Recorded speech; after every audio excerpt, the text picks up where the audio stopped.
How's everyone doing this evening? It's good to see everybody. Let's get right into it this evening. Let's start with the Serenity Prayer. God, grant me the serenity to accept the things that I cannot change, the courage to change things I can, and the wisdom to know the difference. Well, awesome. Isn't that great that we have the wisdom to know the difference?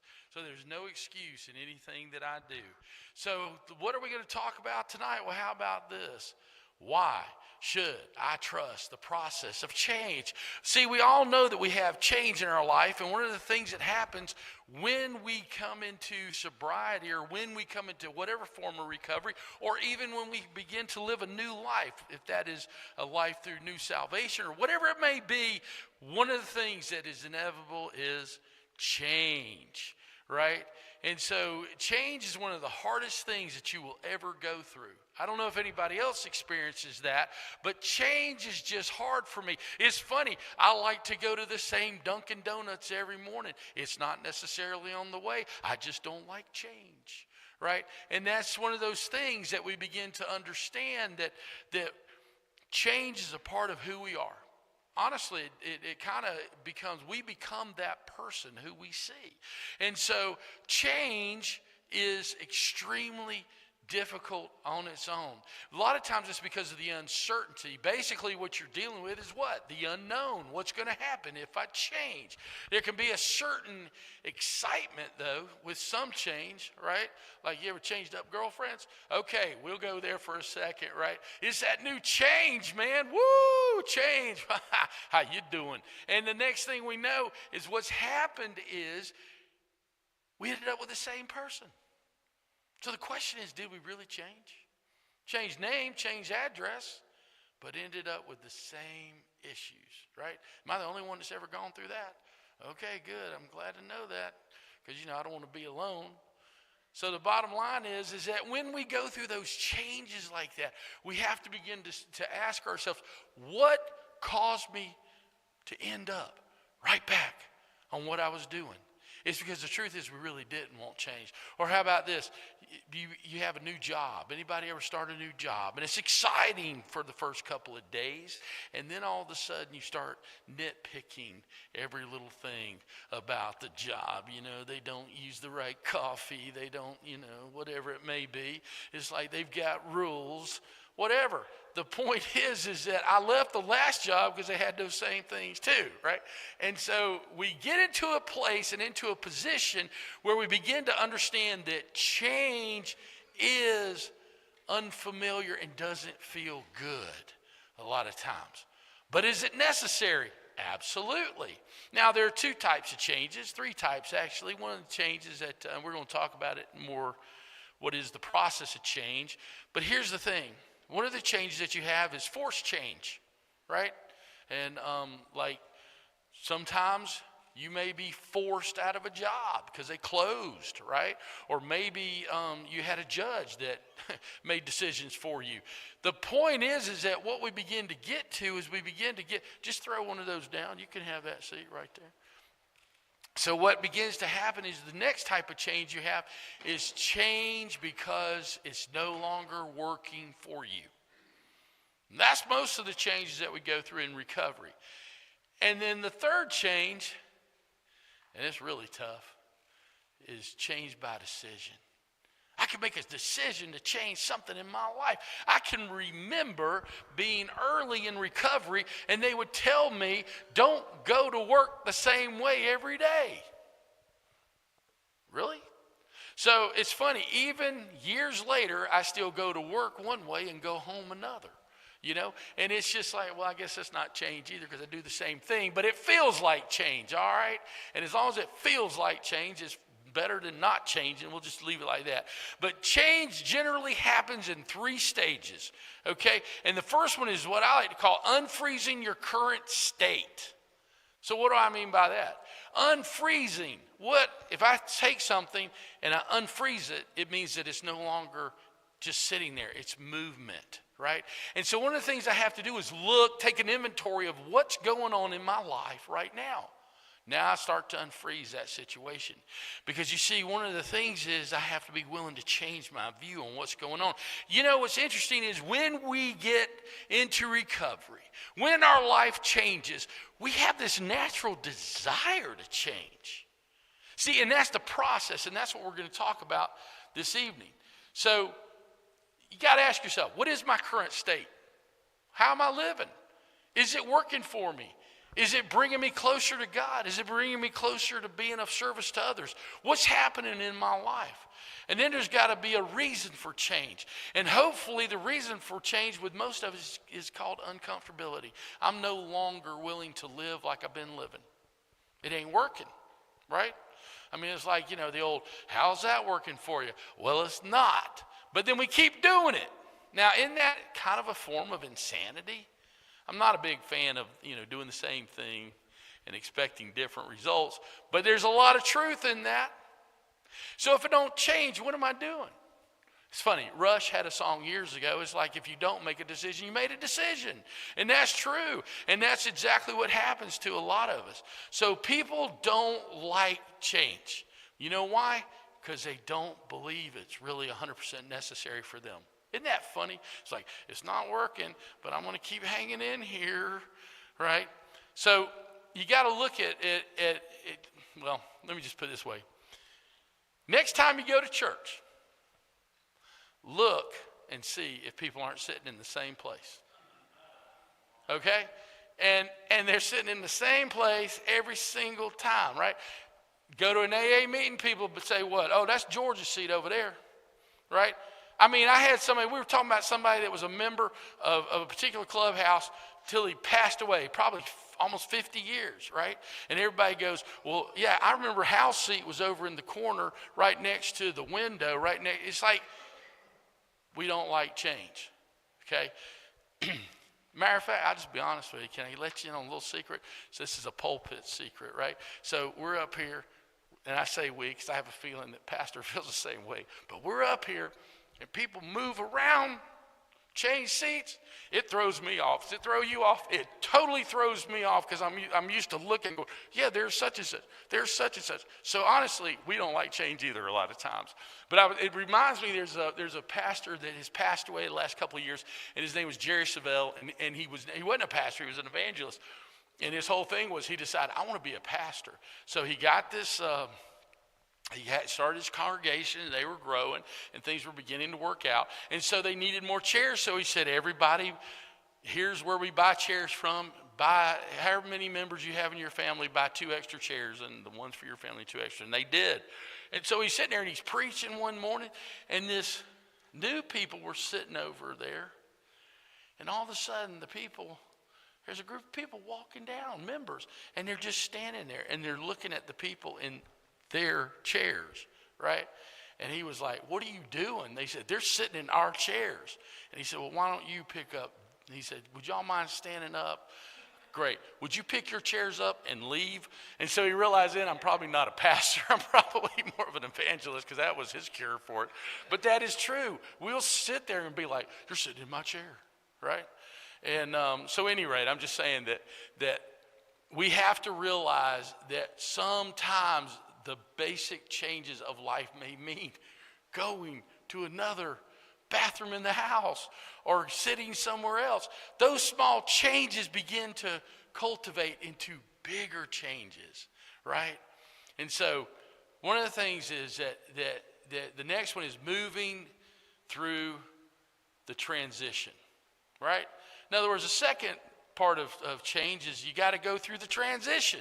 Now that's an interesting one because that's what we call the process. We talked about why should I trust the process in this deal? Well, here it is. What holds me back is that's about the time that the fear kicks in. It's amazing. We actually have fear of change. It's going to be better for you, but we still have fear about it. Why? Because one of the things we're doing is we're letting go. It's a little bit, it reminds me of getting on a roller coaster. Anybody in here like to ride roller coasters? I love to ride a good roller coaster. The problem is I'm one of those people that gets on one and the first thought is, what did I just do? And then about that time it goes, right? And it's like, oh my God, I can't get out now. And then, right? And that whole time, I swear, I think they do that not because it takes that long. They just want to freak you out. And all the thoughts that you have at about 100 miles an hour, oh my God, is this thing going to leave the track? What happens if it, and you go through the whole right scenario about that. Wah! There you go. And what happens? Man, let's do it again. Right. And see, change can be thrilling like that. Change can actually be fun. But man, we all got to go through that beginning. Right? And so it's natural to have a lot of thoughts on this whole aspect of change and why it's so tough. And it's basically, well, it's almost like you intuitively know it's going to get better. And what do I mean by that? Well, one of the things is that we have to realize that I've got to let go of control. And I may not want to. In other words, I may have to, actually stop managing everything. But an example for me was like when I went through, I remember I was going through some really intense therapy, a lot of work, and some of it was trauma therapy. And in that, I felt very alone at times. That's the only way to put it. Isolated, alone. And so I remember sitting there one night eating a pint of Haagen-Dazs and in the dark after a therapy session. And I thought, man, I was facing some real stuff, some things that had happened. I was just like, Swiss vanilla almond, by the way. That's how well I remember it. It was what I was eating, right? And I mean, we're talking literally 38 years ago. And I thought to myself, I swear I feel like I see the light at the end of the tunnel in this, and I'm willing to go try this one more day. And the thing is that what I started realizing was I saw the light at the end of the tunnel, and it could be daylight or it could be an oncoming train. But for the first time, change was more important than the fear. And that's where we change, right? That's where we begin to say, you know what, I don't care what the fear is. I don't care what the uncertainty is. Somehow I intuitively know that as long as I take the next step towards that place, I'm going to be okay. I'm going to be okay, right? And that's the big thing in that. And a lot of times, change can be messy. A lot of us made some really bad decisions in our life and got stuck in making those same bad decisions. I know for me, I kept living in the same character defects forever. And that's how I based my life, and that's how I made my life decisions. And the problem with that was I knew it wasn't going to work out, but yet I kept doing it anyways. I don't know. It's just one of those things where you have to be willing to say, you know what, I'll just lay it down. God, I'll lay it down right here because I'm not willing to do this anymore. Whatever it is, something's got to change. I mean, how many times, even in your addiction, did you say that? It's like, dear God, help me. Something's got to change. I can't do this. Please help me. I'm not going to do it tomorrow. And what do? Back doing the do, right? Why? Because your mind wants to change, but your body's not doing the change. It's always the same thing, right?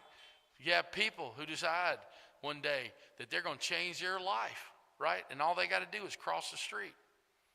And so one of them makes a decision, I'm going to cross the street. You got 3 people standing there. How many people are still standing on the side of the street? 3. That's the point. We make a decision, but we're not willing to put action, which is called change, into it. How much more does God want to give to you in that change? See, he never puts us in a position for change unless he wants to give us more. And that's one of those things we have to begin to believe no matter what. Like I said, a lot of times I operated in my character defects. Y'all know what I mean by that? It wasn't that just made my decision. I didn't know anything else to do.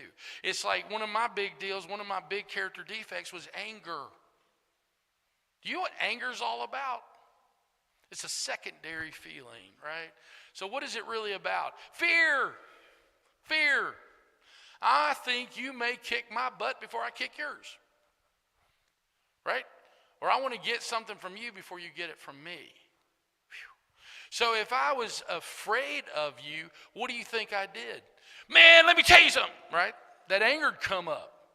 That anger would stir up, and it would come up, and I'd be ready to challenge you, man. Let's go.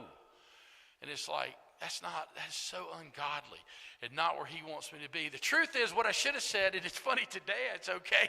People will say something to me, and it's kind of like I smile a little bit because I think, it's not that big a deal. It's really not that big a deal. It's funny how our lives begin to change. But one of the other things I would operate out of is ungodly beliefs. Y'all know what ungodly beliefs are? It's when I sit there and try to make myself believe that I'm something that God never designed me to be. Another ungodly belief for me at one point was I'm never going to get ahead. I'm never financially going to get ahead. I believe that. That's not God. I also believe that God really didn't love me. And that's a sad place to be. And it wasn't that he didn't love me because he didn't want to love me. I was so unlovable. What an ungodly belief that is. Because what does he tell me over and over and over again? Man, I'm all about you. I am all about you. And I want you to make it. Matter of fact, I want you to change. But here's the last one of the three, right? We have to refreeze our new patterns. In other words, just like we were frozen our old patterns and doing the same thing, now we got to get into a refreeze of the new patterns. The ones that are good, right? The ones that we begin to put into action because we've learned our value. We've learned who we are. We've learned our motivators. Man, y'all want to talk about motivators sometime? I'm more than happy to. I talk about it all the time with sponsees. What makes you do the things you do from your childhood? It's amazing. But this is the point that the seventh step really begin to work for you and change. We say it all the time. I hope the answer is I never have, but I've never worked the 6th and 7th step. I hope none of y'all have either. What do I mean by that? It works you. It works you. There's a book out there, a great book, small, easy to read, called Drop the Rock. At some point, I usually have my sponsees read Drop the Rock. And the whole essence of it is that we can't work those steps because we don't have that kind of control. Who does? God. But to work the 6th and 7th step, all you have to do is be willing, number one, to what? To change. So when you sit there and you're like, you sit there and somebody says something and you go after them, and afterwards like, I don't want to do that anymore. Thank you. And then they begin to, the next time somebody says something to you, you go, yeah, I don't want to do that anymore. And then finally, 3 or 4 or 10 times down the road, you go, you know what, I don't have to live like that anymore, and I don't even want to. What a difference that makes, right? What a difference it begins to make when I realize that I don't have to make mistakes over and over and over again. I have the freedom to change. Man, isn't that awesome? So the first thing that we have to do is we got to change our mindsets. Let me tell you something. The mind is a terrible place sometimes, okay? Because it will tell you things that is lying to you. It will tell you things about yourself that are anything but true, right? I remember when I first got sober, and y'all probably remember this too, because y'all as old as I am in this thing. They're like, 2 things. Whatever you think you should do the opposite. Worked about 80% of the time, right? And the other thing was, your mind is for entertainment purposes only. You need to come talk to us first. And it was like, I kind of got hold of that because my brain can be for entertainment purposes only at times. So the first thing we had to do is we had to begin to change our mindsets. And Romans 12:2 shows us that. And it says, don't copy the behavior and customs of the world. In other words, you don't have to act like everybody else. But let God transform you into a new person. That's why you can't work the 6th, 7th step. You got to let God do it. Transform you into a new person by changing the way you what? Think. Then you will learn to know God's will for you, which is good and pleasing and perfect. So what is that saying? I can't know God's will if I keep trying to operate in my own mind. I'd start taking his job. I can't afford to do that. And I'm not going to do that. So some people have such a poor view of their value that it causes them to think badly of themselves. How many times have you heard people tell their story or something, and they talk about that they went through a period of time where they just didn't think they were worthy, that they were good enough, right? You see, they didn't recognize their value because no one else recognized their value. It may be that they take value in being the black sheep of the family, right? Anybody else a black sheep of the family? See, y'all taking value. Yeah. That's what I'm saying. Our mindset has, so when we say that, I'm the black sheep of the family, what does that mean? Well, what that means is what? It says that everyone in my family is better than I am. I've caused all the problems in my family. Man, you are so freaking powerful if you can do that. I'm not that powerful anymore. And I'm also not the black sheep of my family anymore. And I probably really never was. I just made a bunch of stupid decisions. Or some people even identify in their acting out. There's a lot of people that are, one thing you learn in sex addiction is that you get your value not from having sex. You get your value by your sex. In other words, doesn't matter who I am, what I am. I'm good at this. I'm into that. That's not your identity. It's not who you are. I know people who actually are so brilliant, it's unbelievable, but they want you to think they're not maybe as smart or smarter than everybody else in the room, right? You see, it's interesting. There are even some people, I know this one's hard to believe. Let's talk about the low self-esteem group. That's a special group there. The low self-esteem group is where we find people who make you think that they're more brilliant than you, that they're better than you. There's a word for some of that, and it's gotten very popular. That's where you find the narcissist group, right? See, what's so funny is narcissists are not more brilliant. They actually have lower self-esteem. And so what they begin to do is they begin to belittle you and put you down on a continuous basis and start making you doubt your own abilities. Because that's control for them. But the sad part is, how many of us have bought into that? That's really, to me. So guess what? There's only one identity you need to worry about, and it's how God sees you. That's it. That's the only thing we ever need to worry about. And that's why we have to allow ourselves to be loved by God. And even when we're not there, we got to let others love us until we start realizing the love of God is through them. You see, you got to start seeing yourself in the way that God designed you to be. And what did he design you to be? The best that you could ever be. He never once sat there and went, I'm going to design them to be subpar. What father would want to do that with a child? There's some sick folks that probably would, but that's another deal for another day. See, that's what I mean by sometimes you just have to let other people love you until you can begin to love yourself. And when you begin to love yourself, then you have a concept that maybe God does love you. Because why? Because you become lovable. You start to feel lovable. We have to believe that we're actually changing. In other words, Why do you change? Because I'm already changing. There's something going on. Man, I'm not putting something in my body anymore. I'm not staring at a screen all night anymore. I'm not sitting there hitting another casino anymore. Something's changing. That's what starts cultivating change, is when we get to the point where we start realizing, I am changing. You see, there's a hope that enters us when we start believing that we're changing.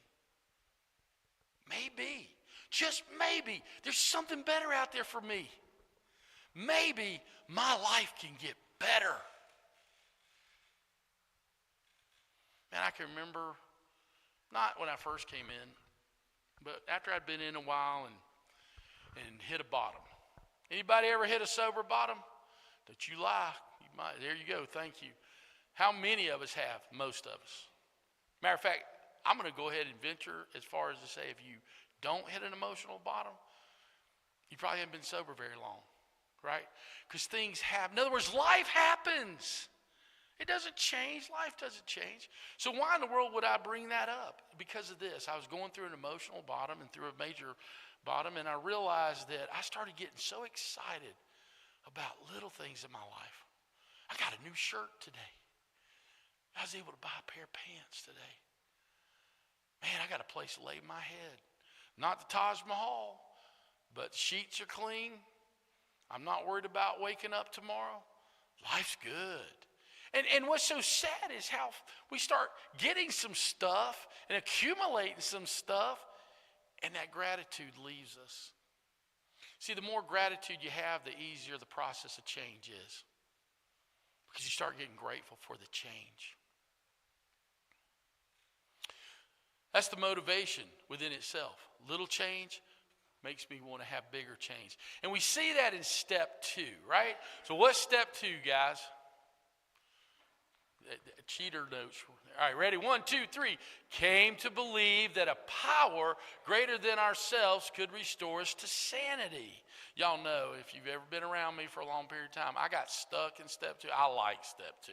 You know why I like step 2? Because I wasn't real hip with God. And God ain't mentioned until when? Step 3. Right? So what is a power greater than ourselves? Power greater than ourselves is someone or something that can help me, right? Let's understand the full concept. You know where it talks about in step 2 that it helped me to restore me to what? Sanity, right? What is that about? Really, what does that mean? Okay, check this out. Once you learn this definition, it changes everything. Sanity is the ability to make a rational decision and follow through on it. Oh, wow, snap. Now the whole step looks different, doesn't it? So what I'm asking for is that a power greater than myself, that's anyone who can make a rational decision. So what I'm saying, so what does that have to do with change? Ain't tough. I couldn't change on my own. I had to start asking people, what do you think? And that's literally when they would say, well, whatever you think, do the opposite, right? And that began to help me, because I would sit there and talk to them about a situation, and then they would help me, right? Like sponsor would help me go, well, have you thought about it this way? And then they would immediately look at me and go, never mind, don't think. This is the way. And I'd go, okay. And I would start seeing change. And life got better. See, one of the things that we start doing is we have to start what? Micromanaging our lives. See, here's the secret, though. You ready for this? We suck at micromanaging or managing our own life. So what do? I start managing everybody else's. Yeah, don't y'all look at me funny like that. And there's a word for that. Do y'all know what that is? You ready? Codependency. That's what that whole deal is about. I can manage your life better than you can manage mine, even if mine is a complete failure. Matter of fact, I prefer to manage your life than you manage mine. So the best way for me to do that is belittle you and make you think less of yourself. Now I can manage your life. Bet there's people in here that have experienced that.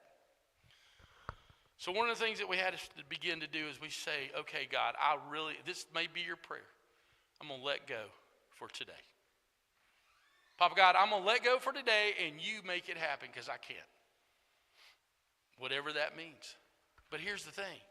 As we begin to let go, it starts to become a natural progression of letting go. We get to a point where we go, I don't want to sit here and think all day about my life and how I need to do. It's like, you got it, God, thanks. I'm just going to go participate in life. I'm going to go be a part of life. I get to enjoy life. What a difference that is. What a difference that makes for us, right? Oh, man. One of the things that I had to begin to do was start realizing that normally, unless I was making changes, I didn't understand the direction I was truly going in. Because you see, it's like you'd start going down one lane, right? It's like, what do they call those things? Maze, right? One of those mazes that people walk through, the corn maze or whatever. And it's like, oh, I got this figured out. Yeah, I'm going to move here. Hit another one. Well, I know what it was. I missed the turn over here. There's another one. Why not just have somebody take you through the maze and get you right to where you're going? Isn't that incredible? And what is he called? Holy Spirit. But at any rate, it's like, I'm just going to follow you. I'm going to quit trying to figure this out. I'm going to enjoy life on the way through it. Things begin to change tremendously. Here's the thing. Our mindset and beliefs are changing. And let's look at Isaiah 43:19. For I am about to do something new. Who's that? God. See, I've already begun. Y'all remember how we were saying you start having those feelings to change? Do you not see it? How many of us, as we get, I love this. I love working with people. You're sitting there, you're working with people, and they're going, I don't know if I've really changed. And you're going, holy schmack. I mean, it's like, if you hadn't changed, I don't know what change is. And you go, yeah, you've changed some. Right? They don't even see it. We don't see it a lot of times. I will make a pathway. God will make a pathway through the wilderness. Man, y'all ever feel like you're in the wilderness? Yeah. I will create rivers in the dry wastelands. You know what that means? That's being happy, joyous, and free. You see, God says that if he supplies your needs, that you won't have want anymore. What did Jesus say to the lady? Hey, I got water that you'll never thirst again. Well, what's that saying back there? Yeah, in the wilderness, man, got rivers. That is the kind of sobriety you can have, or whatever it is, recovery you can have, that you never have to go back. You never got to go back, because you're going to go with whatever God says. See, we're starting to live in the present, not in the past anymore. Matter of fact, you have to let go of your past. You really do. 2 Corinthians 5:17 shows us that. It says, this means that anyone who belongs to Christ has become a what? A new person. The old life is gone. A new life has what? Begun. Not going to begin. It's already begun. Past tense, man. That's the only thing that's past that you need to keep holding on to. Is God's already done it for me. One of the things you got to do is early on, I had to buy into the idea that I'm not the same person. I'm not that same person anymore. Now, I will say this much. Please don't be sober for 60 days and go home and tell your ex-wife that y'all need to get back together, because you changed. You stupid on that end. But just realize that change is a process. You may get there one day, but change is a process. But the other thing is, I had to really grab hold of is that verse says, I'm a new creation. You're a new creation. You're not the same person. Matter of fact, that means if I'm a new creation, my mind doesn't even think like the old man. I don't even have those thoughts anymore. You see, I don't get up in the morning and sit there and think to myself, I'm sober today. I get up in the morning, I function sober. I function in a way that I'm not hurting people. I function in a way that we're what? Of service to others. New mindset. Like I say, everything begins to change. So what does that really look like? Well, what it begins to look like is that change begins to happen, and I keep wanting to change in every area of my life. I no longer have to identify about what I was like. The book tells us, big book tells us something that's interesting. It tells us 13 times in the first 168 pages that we do what? 164 pages. We recover. There's hope there. Well, how do we recover? See, that's an old belief system that comes from a particular group of rehabs, that you're never going to recover. You're in recovery, but you'll never recover. That's crap. That's junk. I still go to meetings. I still do all that stuff, but I am recovered from my old way of life. I guarantee you one thing: I am not stealing from people anymore. I am not lying to people anymore. I'm not trying to scam people anymore. That's what I was like. That's people that are what? Pre-recovery, and then we get better through recovery till we get to the point where we have a 180-degree mindset difference, and we begin to sit there and say, I want to help others get sober. I want to help others be in recovery. I'm in a lot of different types of recovery, and I want to help different people get into that type of recovery, whatever it may be. That's a mindset difference. So we no longer have to hold on to the old hurts of our past. See, if we truly let go of the past, that means we have to be willing to forgive. If you're not willing to forgive, you hadn't really let go of your past. You don't realize that you are a new creation. But you don't understand, man. If I sit there and I forgive these people, it's like it never happened. Okay. So I just got one question on that. How long are you going to let them hold you hostage? Right? You see, after a while, we're no longer victims. We're what? Volunteers. I'm going to keep this mindset, well, I'm the victim. No, you just became a volunteer, my friend, because you had the right and the ability to lay it down. It may take a long process to do that, but you could start today. The other thing I had to let go of is if I let go of my past, I got to let go of my past resentments. You want me to tell you why the resentments are the number one offender? It's because it holds us back there. And as long as it holds me back there, where I didn't have any relationship with God, I currently am suffering from no relationship with God. Matter of fact, I want to see that? Let's take a look at page 64 out of the big book. It says what? Resentment is the number one offender. We know that. It destroys more, not just alcoholics, everybody, than anything else. From it stems all forms of spiritual disease.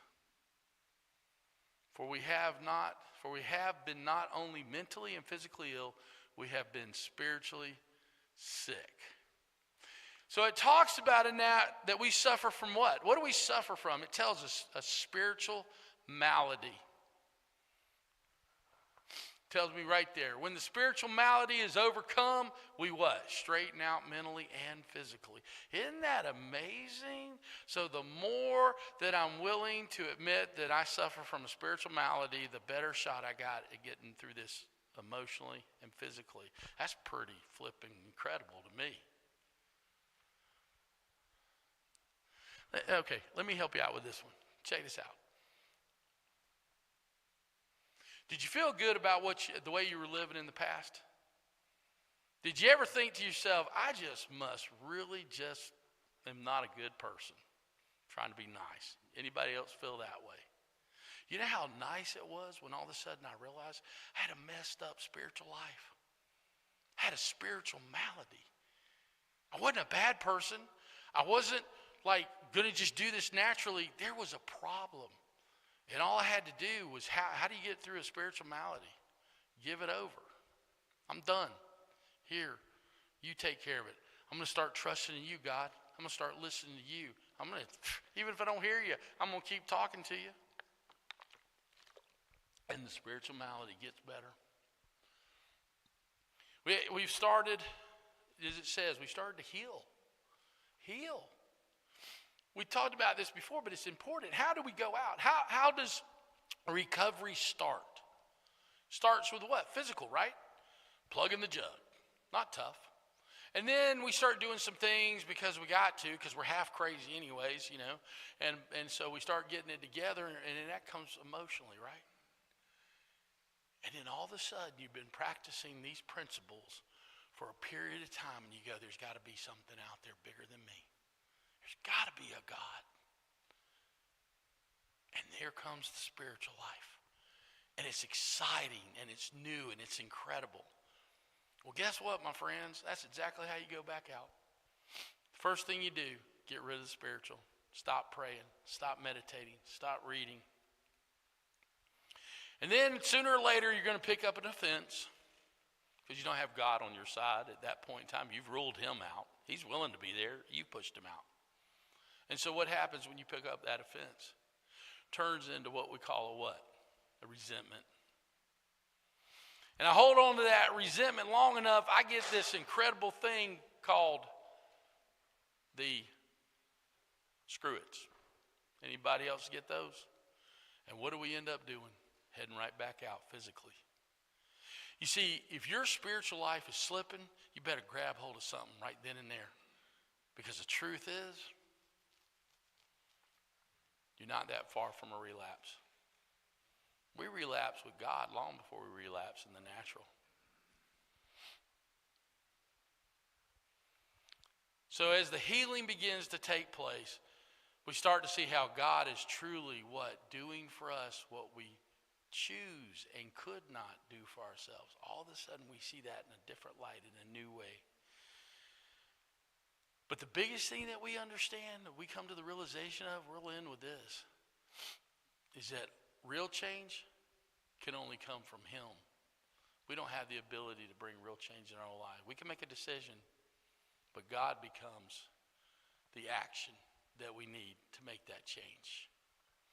All right, I appreciate you guys listening tonight. And let's go ahead and take it out the way we always do. So who's the one, the only one that can bring real change in our lives? Our Father, who art in heaven, hallowed be thy name. Thy kingdom come, thy will be done on earth as it is in heaven. And give us this day our daily bread.